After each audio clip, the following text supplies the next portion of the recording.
Hi guys, good morning. Happy lunchtime guys. Ayan, magluluto tayo ngayon ng ginisang gulay.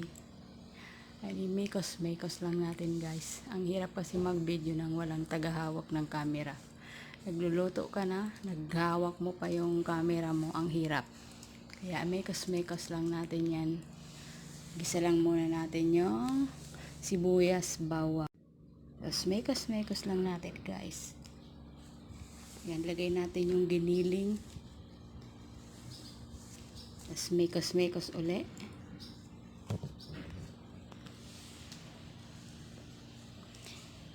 Hanggang sa mag golden brown yung ating giniling guys. Actually, luto na rin naman yung giniling. Ginisa ko lang ulit. Tapos, ayan na guys. Nilagay ko na yung lahat ng gulay. Pinagsama-sama ko na. Ayan, mekos lang natin yan.